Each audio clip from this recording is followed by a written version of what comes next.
भक्तजनों, आज आप सुने सूर्य भगवान की व्रत कथा। एक साहूकार था, उसका कोई संतान नहीं था। एक दिन वो सुबह के समय घर से बाहर गया तो उसने देखा कि एक किसान खेत में दाना डालने जा रहा था। साहूकार को देखते ही वो वापस लौट गया और बोला कि आज तो शगुन अच्छा नहीं हुआ। जब साहूकार ने यह सुना तो उसका मुंह उतर गया। घर आने पर उसकी पत्नी ने पूछा कि आज क्या बात है। साहूकार ने सारी बात बताई तो पत्नी बोली, आज चिड़िया आई तो वो भी बोली, बच्चे नहीं है तो दाना कहाँ से मिलेगा, कह कर उड़ गई। साहूकार को क्रोध आया। उसी दिन से वो सूरज भगवान की आराधना करने लगा। 12 बरस बीत गया। तब सूरज भगवान ने सोचा कि यदि भक्त की पुकार नहीं सुनी तो भगवान को कोई नहीं मानेगा। सूरज भगवान को दया आई। प्रकट होकर बोले, साहूकार, तेरे नसीब में बच्चा नहीं है। मेरे आशीर्वाद से तेरे घर में एक कन्या जन्म लेगी। 9 महीने के बाद उनके घर में एक कन्या ने जन्म लिया। जब नाउन नहलाने आती तो कन्या हंसती मुस्कुराती। कन्या के मुस्कुराने से हीरे मोती गिरते। उन्हीं हीरे मोती को नाउन लेकर चली जाती। 1.25 महीना बीत गया। तब साहूकार की पत्नी नाउन से बोली, अब इसे मैं नहला दूंगी। जब वो उसने नहलाने लगी तो बच्ची के हंसने पर हीरे मोती गिरे। अब वो समझ गई कि नाउन ने तो खूब हीरे मोती इकट्ठा कर लिया है। जब लड़की बड़ी हुई तो माँ बाप ने सोचा कि घर में धन तो बहुत है, घर जमाई रख लेते हैं। उन्होंने एक गरीब लड़का ढूंढा और उसके साथ अपनी लड़की का विवाह करवा दिया। माँ दिन उगते ही बेटी को उठाने जाती और उसका मुंह देखती। तब लड़की का पिता बोला, आपने बीच सुबह सुबह माँ का क्या काम है? तो लड़की बोली, माँ का नियम है कि वो सुबह होते ही मेरा मुख देखती है। दूसरे दिन वो सुबह उठा और उसका मुख देखा तो उसके मुंह से हीरे मोती बिखरे। अब वो समझ गई कि इसलिए ही सासू माँ इसका मुख पहले ही देख लेती है। थोड़ी देर बाद लड़की की माँ आई तो हीरे मोती नहीं मिले। माँ समझ गई कि जमाई को पता चल गया है। माँ के मन में कपट आया। उसने एक आदमी को जमाई को जाने से खत्म करने के लिए भेज दिया। आदमी ने जमाई को मार दिया और उसका सिर सासू को लाकर दे दिया। सूरज भगवान ने देखा कि हमारी दी हुई कन्या का पति का मार दिया गया है। सूरज भगवान मनुष्य रूप में भिक्षा मांगने आए और उस कन्या के पति का सिर साथ ले आए। उन्होंने उसके अंग जोड़ कर अमृत का छींटा दिया। तब उसका पति उठकर बैठ गया। घर गया तो बेटी ने पूछा, जेठ रविवार व्रत का मेरा नियम है कि दिन अस्त के बाद खाना नहीं खाना, तो फिर अपना इतनी देर से क्यों आए?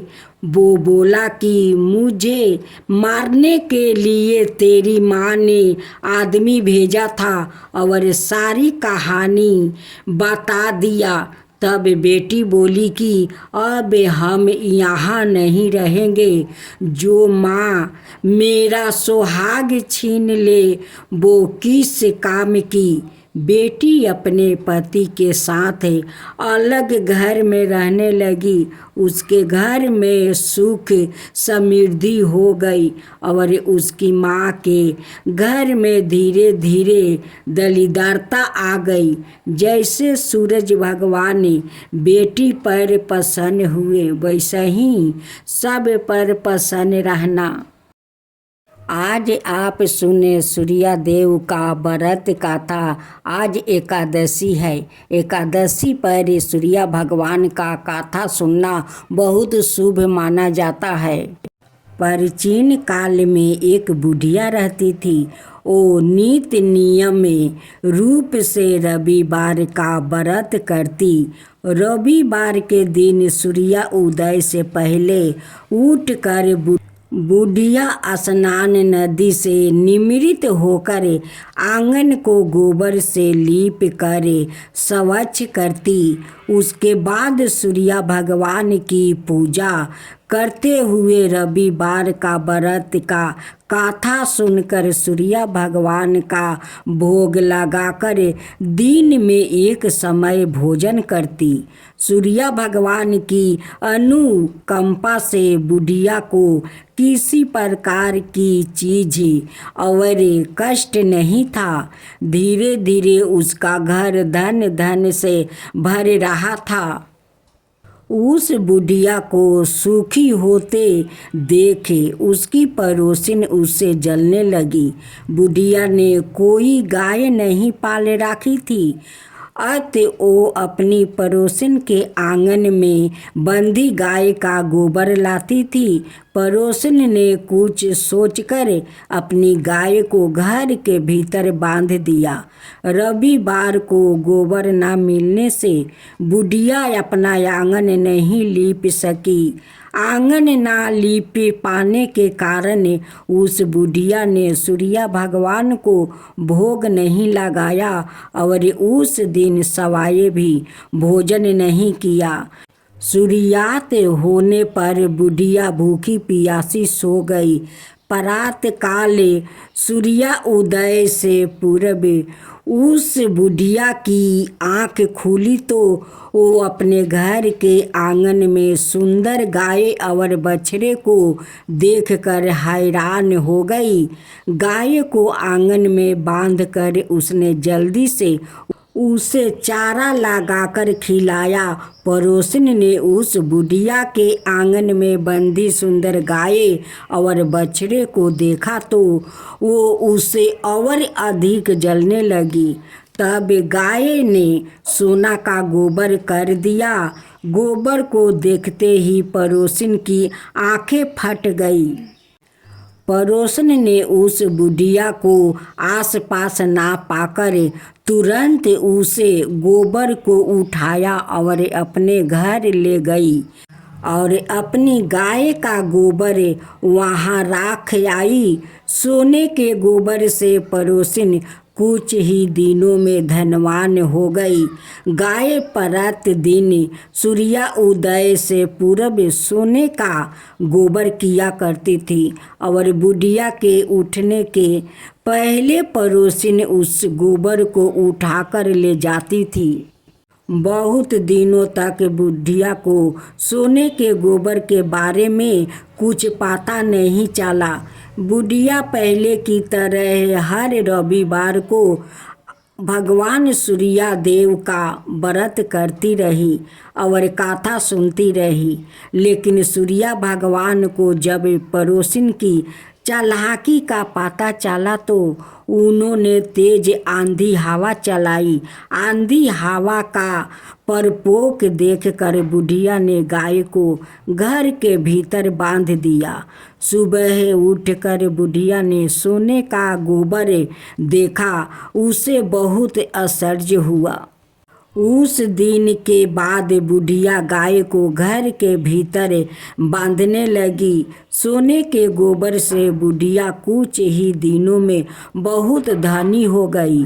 उस बुढ़िया के धनी होने से पड़ोसिन बुरी तरह जलपुर कर राख हो गई और उसने अपने पति को समझा बुझा कर उसे नगर के राजा के पास भेज दिया। सुंदर गाय को देखकर राजा बहुत खुश हुआ।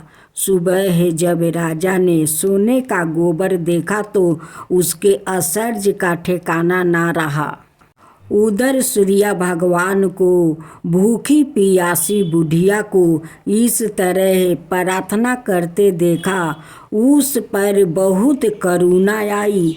उसी रात सूर्य भगवान ने राजा को सपना में कहा, राजन, बुढ़िया की गाय बछड़ा तुरंत लौटा दो, नहीं तो तुम पर विपत्तियों का पहाड़ टूट पड़ेगा, तुम्हारा महल नष्ट हो जाएगा। सूर्य भगवान के सपना से बुरी तरह भयभीत राजा ने परत उठते ही गाय का बछड़ा बुढ़िया को लौटा दिया। राजा ने बहुत सावधान देकर बुढ़िया से अपनी गलती के लिए क्षमा मांगी। राजा ने पड़ोसिन और उसके पति को उनकी इस दुष्टता के लिए दंड दिया। फिर राजा ने पूरे राज्य में घोषणा करवाई कि सभी स्त्री पुरुष रविवार का व्रत किया करो। रविवार का व्रत करने से सभी लोगों के घर धन धन से भर गया। राज्य में चारों ओर खुशहाली छा गई। स्त्री पुरुष सुखी जीवन यापन करने लगे और सभी लोग के शारीरिक कष्ट भी दूर हो गया। तो बोलो सूर्य भगवान की जय, सूर्य भगवान की जय। यमराज भगवान की जय हो, यमराज भगवान की जय हो।